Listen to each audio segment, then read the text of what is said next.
Hi, my name is Gabrielle Star and I'm 17 years old. I've been acting since I was about 12 years old, and I love acting because I like getting out of my own mind and going into the mind of other characters and dealing with their problems and dilemmas and their thoughts and opinions and basically how they deal with circumstances. And also I like getting a break from myself.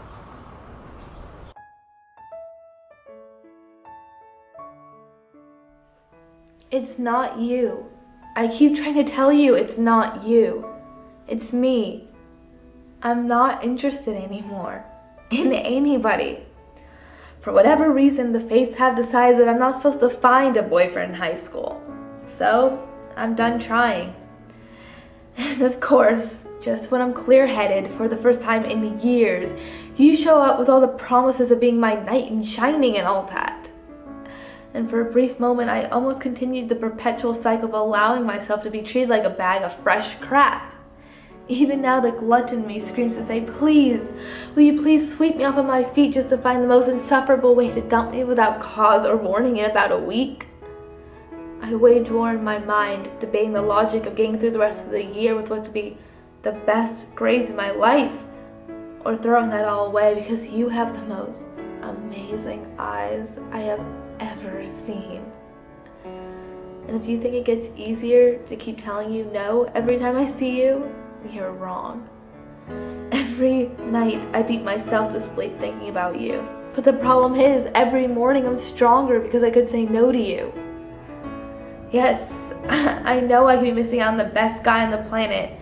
And of course, I know it's not fair to shut you down because the morons of dating past. But that's where I am. And all I can say is sorry. Please, stop trying. I'm not gonna give in. Now, if you excuse me, I have to go and find Stacy and ask what she wants me to wear to the prom. When your prom date's a girl, it's probably tacky if you both show up in the same dress.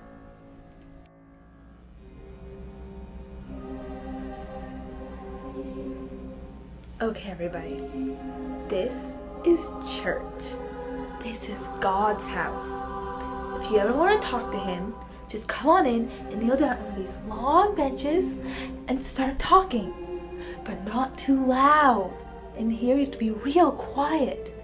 You might wake up one of the statues, and they are praying to Jesus. Oh, I forgot to tell you something. Every time you hear the name Jesus, you have to bow your head or else you have a sin on your soul. Now over there is a statue of Jesus' mother. Her name was the Blessed Virgin Mary. She is not as important as Jesus, so you don't have to bow your head when you hear her name. Oh, one time I heard that Margaret Mary O'Donoghue, a 6th grader, was in church saying the rosary. That's the necklace with beads on it for praying.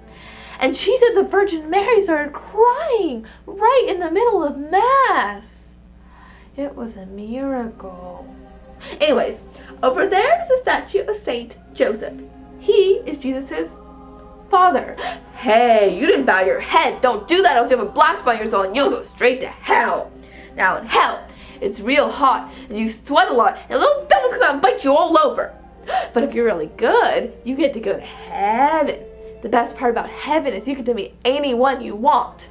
Let's say I wanted to meet Joan of Arc. No, Cleopatra. I would go to one of the saints and he would give me a permission slip and I would fill it out and take it to Jesus. And then I would fly across heaven.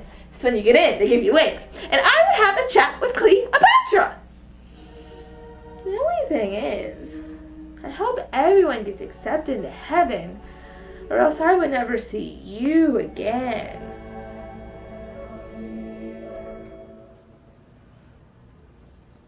Because everyone wants to pretend like it's not your fault, but we all know the truth.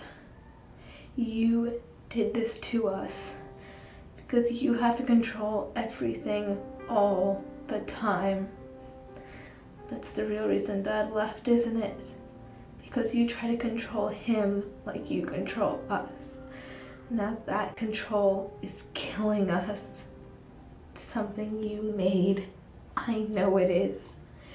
It's either that crap you make us drink every morning, or that stuff you wash your hair with, or that disgusting smelling oil you make us bathe in.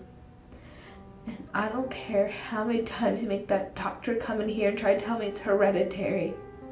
It's not hereditary, Mom. Grandma didn't die from this, and neither did Dad's mom. So it starts with you, Mother. You and your 3 daughters are dying from the same thing at the same time. You know what I hope? I hope you're the last to die. That way you can keep telling yourself that you only did what was best for your girls. Keeping us out of school, making all of our clothes, making all of our soap, not letting us have a TV or radio. You keep telling yourself that it made us better people and gave us better lives when we're dead. Jody and Jessica might not blame you, but I know every time I go to chemo and get sick, every time I look in the mirror and don't recognize myself because I don't have any hair anymore, every time it's all I can do to get from my bed to the bathroom, I blame you. Even if a doctor came in here right now and told me there's a cure, I would still blame you for the rest of my life. And the minute I get out of here, I'm calling Dad, and he's gonna take me to a restaurant, and I'm gonna order the biggest hamburger you have ever seen. And then we're going to the movies. And then we're going shopping for real clothes.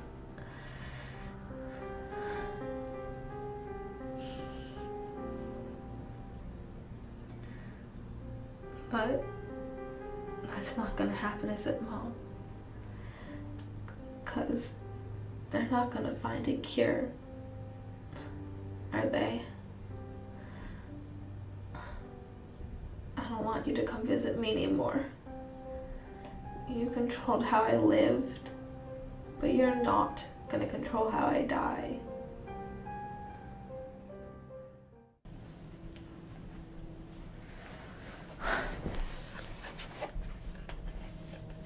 Mom, Dad, I have 5 very important things I need to tell you.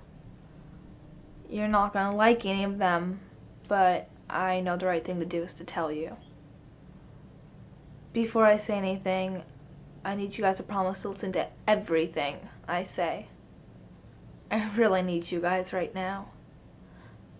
I know what I did was wrong, but I need you guys to find a way not to blow up on me, but to help me. Do you promise? Okay. Number 1. Last night I snuck out of the house and borrowed Dad's car to go to a party. Number 2. While I was at the party, I got drunk and did some drugs.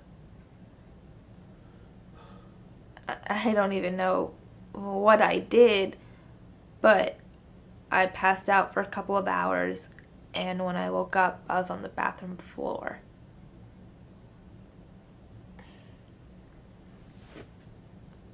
Number 3. On my way home from the party, I kinda wrecked Dad's car. I hit a parked car.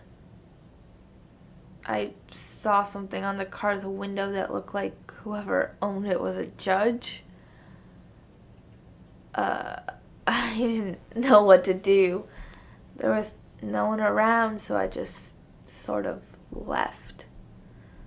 Car's in the garage, but it's in pretty bad shape.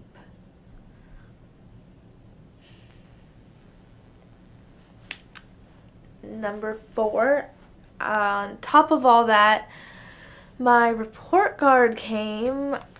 I am failing algebra, chemistry, and geography.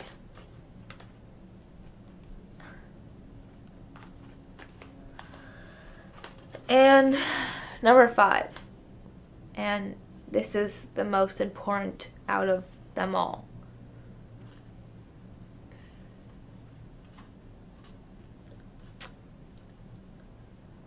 The first 3 things I said never happened. But I am still failing algebra, chemistry, and geography. Are you guys mad?